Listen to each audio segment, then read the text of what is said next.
Hello everybody and welcome back. So today I wanted to kind of give everybody an update of our debt-free situation. And it's really strange because I was going through some papers on my desk where I used to do all my live streams, and I found a notebook that had listed all the debts, and there were some that I actually had forgotten about. So I have the notebook here, and wow, and I added it all up, guys, and this stuff is crazy. So, and I understand this is some intimate stuff, guys, but I want to be an open book with everybody, and I really want to share all the details. I don't want to leave anything out, and so let's get right in this. So in this notebook, we started out with, and this is just basically my kind of debt, and that's listed. This isn't anything of Alicia. Alicia does have a couple of her own that she's working on right now. So let's start. So first we had the Discover, which I think I did say that, and it was at $4,295.55. And then we had CarMax, which was the Rogue. And at the time that I wrote this down, when I found this notebook, the balance was $6,419.54. And then we had it's Wells Fargo Finance, which was the hot tub, and that was, the balance left on that was $4,826. And then I had an old Capital One credit card, which went into basically like a debt collector, and that balance was $6,198.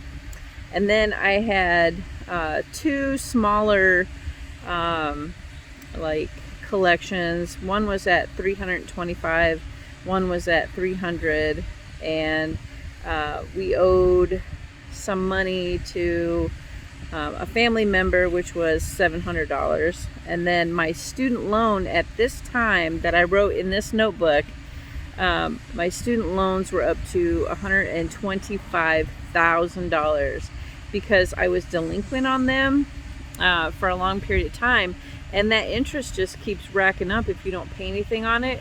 So, and the time that I wrote these all down, that was and the date, I thank God I write I write a lot of details. So it was 10/27/19 when I wrote all this stuff down. So I added it all up, and wow, it's crazy. It was a lot more than what I had originally disclosed.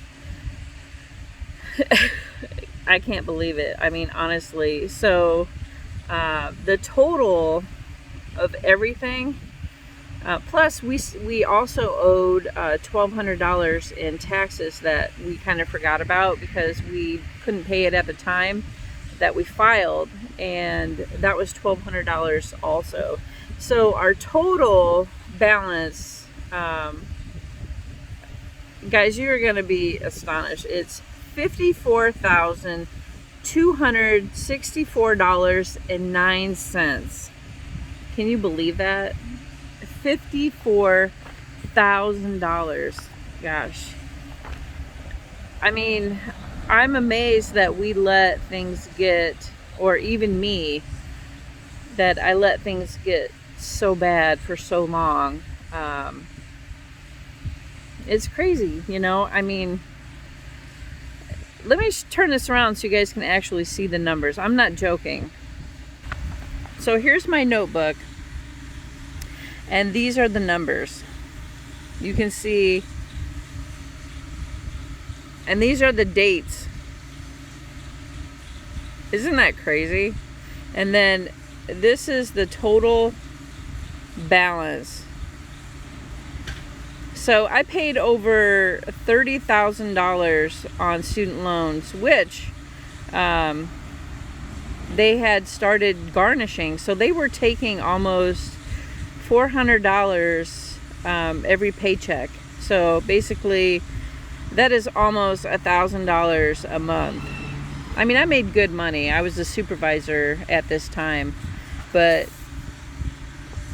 that is a lot of money. I mean, look at that. $54,264.09, guys. So you can see, I wrote, these are the balances when we started. And I started this debt paying down. It's like, it was really called the debt snowball, and that came from Dave Ramsey. And he has a lot of really good tips. There's a lot I agree with, and then there's a lot that I don't agree with. But basically, you pick something and you pay extra, anything extra that you have of income, to pay it down, to pay it off.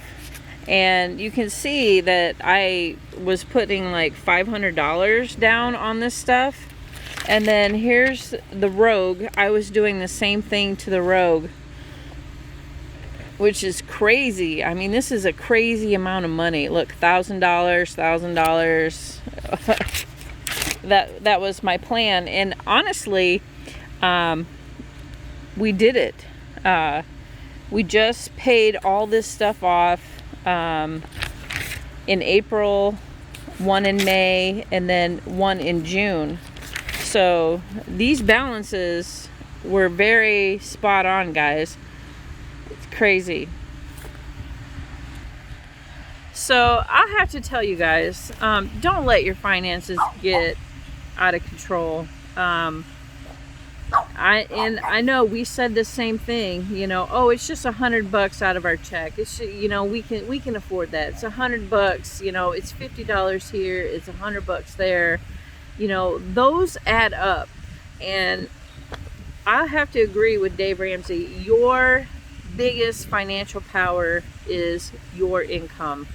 To try to keep every dollar in your own pocket. So the faster you pay things down, the faster, I mean, your financial freedom, man, that is no BS. The headaches that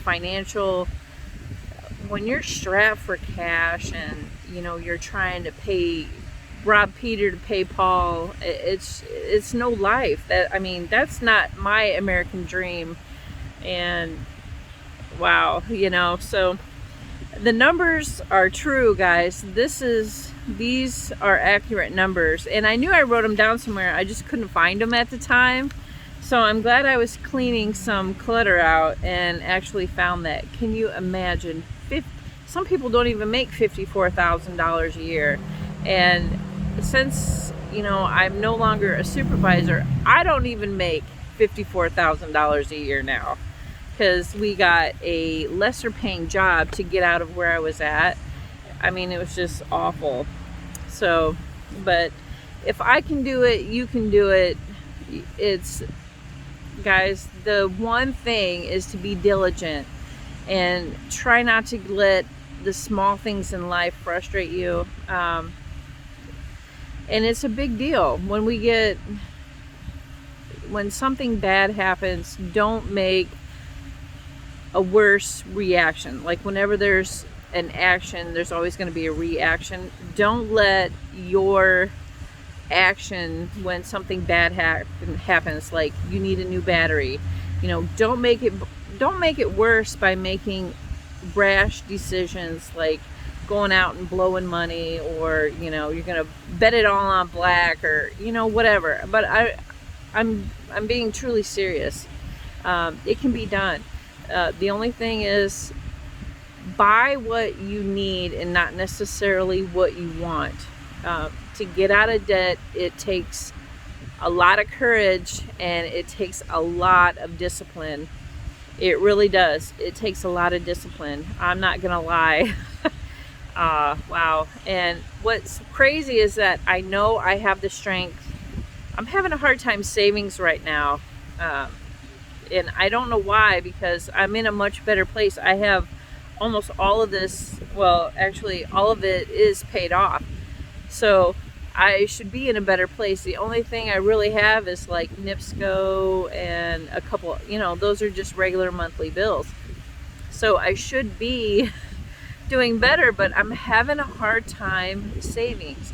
So I'm reading some books right now to help teach me how to, change my thinking about money. And honestly, I think it's going to take a lot of discipline, but every positive word that you read about money can change your thinking and be able to help you reach the goals that that you can get there. You can do it. So but anyway, I just wanted to share that with everybody. I found those numbers and it was a lot worse than what I had originally excuse me, originally reported.